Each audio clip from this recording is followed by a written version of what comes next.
Praise to the lord. ఈరోజు దేవుడు మనకిచ్చినటువంటి వాగ్దానం ఏంటంటే యెషయా గ్రంథము 41వ అధ్యాయము 11వ వచనం.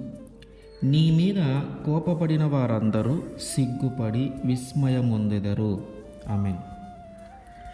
ఎవరైతే మనల్ని దూషించాలని చూస్తూ ఉన్నారో, ఎవరైతే మనల్ని నిందించాలని చూస్తూ ఉన్నారో, మన తప్పు లేకపోయినను మన మీద కోపపడుతూ ఉన్నారో, మనల్ని అణగద్రొక్కటానికి ఎవరైతే మన మీద కోపము ప్రదర్శిస్తూ ఉన్నారో వారందరూ సిగ్గుపడేలాగున, వాళ్ళందరూ ఆశ్చర్యపడేలాగున దేవుడు మన జీవితంలో ఒక అద్భుతమైన కార్యము చేయబోతూ ఉన్నాడు.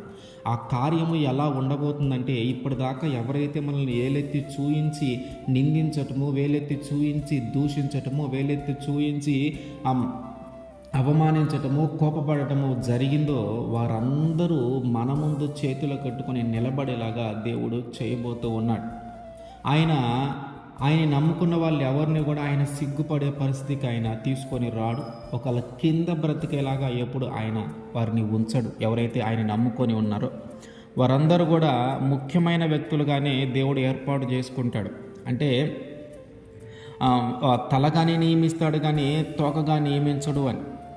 ఒక ముఖ్యమైన వ్యక్తిగాను, ఒక ప్రాముఖ్యమైన వ్యక్తిగాను దేవుడు మనల్ని మారుస్తూ ఉంటాడు.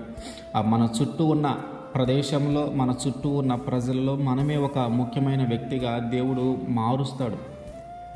కనుక మనకి శత్రువులుగా ఉన్న వాళ్ళు ఎవరైతే ఉన్నారో, మనల్ని దూషించటానికి లేదా మన మీద కోపపడటానికి ఎవరైతే ఉన్నారో వాళ్ళందరూ సిగ్గుపడేలాగున, వాళ్ళందరూ ఆశ్చర్యపడేలాగున దేవుడు మన జీవితాన్ని మార్చబోతూ ఉన్నాడు. వాళ్ళు అనుకుంటూ ఉన్నారు కోప్పడాలని, దూషించాలని, కానీ అది వాళ్ళ వల్ల అయ్యేది కాదు. దేవుడు దానినే మనకి ఆశీర్వాదంగా మారుస్తాడు.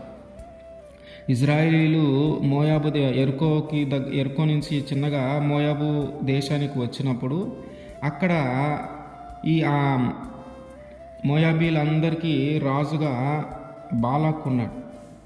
ఆయన అనుకుంటూ ఉన్నాడు, వీళ్ళు అమోరీలకి చాలా ఇదిగా చేశారు వాళ్ళని, అట్లాగే మనకు కూడా చేస్తారేమో, వీళ్ళు చేయకముందే వీళ్ళని ఏదో ఒకటి చేయాలి, అంటే వీళ్ళు మన ప్రాంతం మీదకి యుద్ధానికి రాకముందే, వీళ్ళు మన దేశం మీద పడకముందే వీళ్ళని ఏదో ఒకటి చేయాలి అని చెప్పి బిలామును పిలిపించి, అంటే ఆ ప్రవక్తని పిలిపించి వీళ్ళని శపించాలి, వీళ్ళు నశించిపోవాలి అని చెప్పి వాళ్ళ మీద కోప్పడుతూ ఉన్నాడు. ఇంకా వాళ్ళు వీళ్ళ మీదకి యుద్ధానికి రాకముందే, వాళ్ళు ఏమి యుద్ధాన్ని ప్రకటించకముందే ఈ బాలాకే వాళ్ళ మీద కోపం తెచ్చుకొని, వాళ్ళ మీద ద్వేషం తెచ్చుకొని, వీళ్ళు ఎక్కడ మళ్ళీ నన్ను జయిస్తారో, వీళ్ళు ఎక్కడ మాకంటే ఆ ఉన్నతమైన స్థితిలోకి వెళ్ళిపోతారో మమ్మల్ని జయించని చెప్పి వారిని ఏదో ఒక విధంగా నశింపజేయాలని, ఏదో ఒక విధంగా వాళ్ళని శపింపజేయాలని చెప్పి ఈ యొక్క బిలామును పిలిపించాడు. కానీ దేవుడు ఆ బిలాముకి అవకాశం ఇవ్వాల. వాళ్ళు ఆశీర్వదింపబడిన ప్రజలు వారిని శపించొద్దు అన్నాడు.